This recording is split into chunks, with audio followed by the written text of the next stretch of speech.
রাজধানীর জাঁকজমকপূর্ণ আলো আর আকাশচুম্বী অট্টালিকার নিচেই যেন এক ভিন্ন পৃথিবী। মনে আছে কি সেই বাক্যটি, পাঁচতলাতে শান্তি নাই রে শান্তি, আছে গাছতলায়। কিন্তু আমাদের এই নগরে এমন শত শত মানুষ আছেন যাদের না আছে কোনো পাঁচতলা, না আছে ছায়া দেওয়ার মতো কোনো গাছ। দুমুঠো ভাতের নিশ্চয়তাটুকু যাদের নেই, তাদের সারাদিনের ক্লান্তি শেষে একমাত্র চিন্তাই হয় রাতটা কাটবে কোথায়। যখন মাথা গোজার ঠাঁই জোটে না, তখন ধুলোমাখা পিচডালা রাস্তাই হয়ে ওঠে তাদের বিছানা। আকাশটাকে ছাদ ভেবে যেখানে হাজারো স্বপ্নবন্দী, সেখানে মানুষগুলো কেবল এক টুকরো আশ্রয়ের আশায় রাত কাটিয়েছে বছরের পর বছর।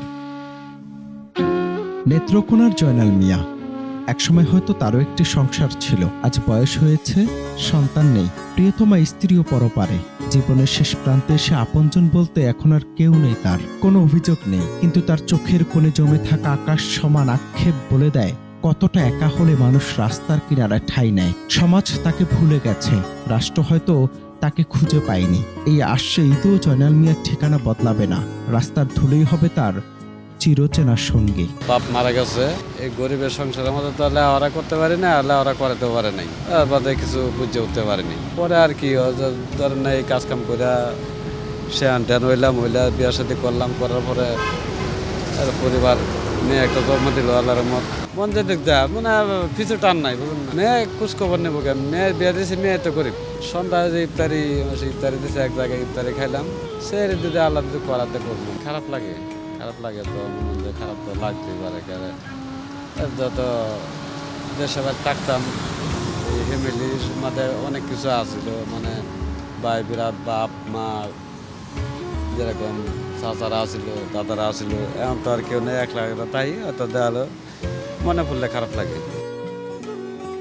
ভিড় বাড়াচ্ছে সকিনা বেগমের মতো শত মানুষ।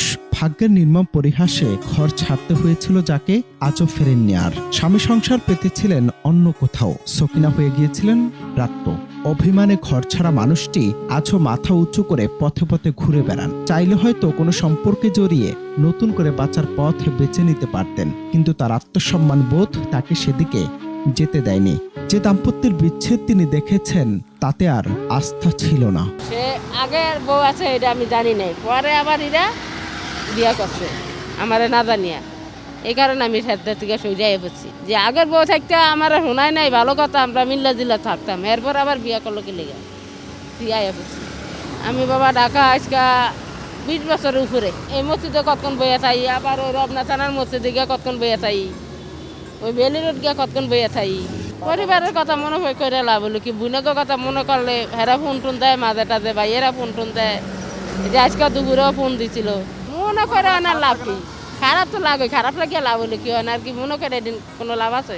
আমাদের লেগে করলে মনে চাইলে করবো, মনে না চাইলে না করবো। কোন সরকারি আমাকে লেগে কি করে গেছে?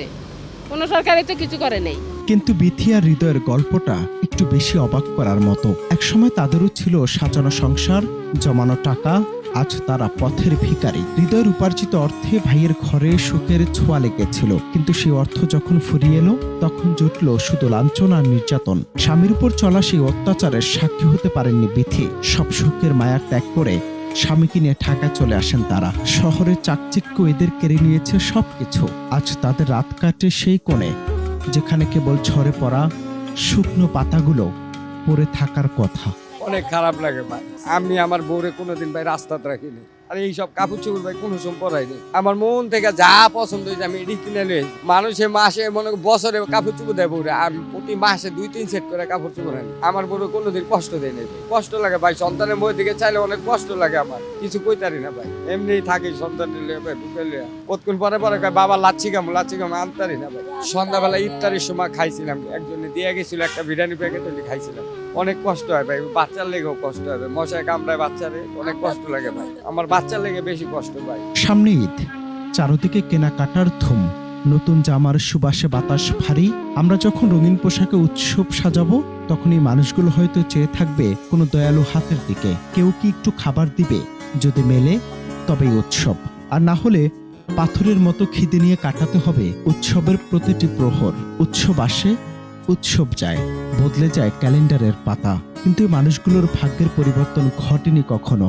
রোদ বৃষ্টি আর তীব্র শীতে যাদের শরীর কাঁপে, কিন্তু সে কথা শোনার যেন কেউ নেই। অনন্ত হাসান মাসুদ, বাংলা টিভি, ঢাকা।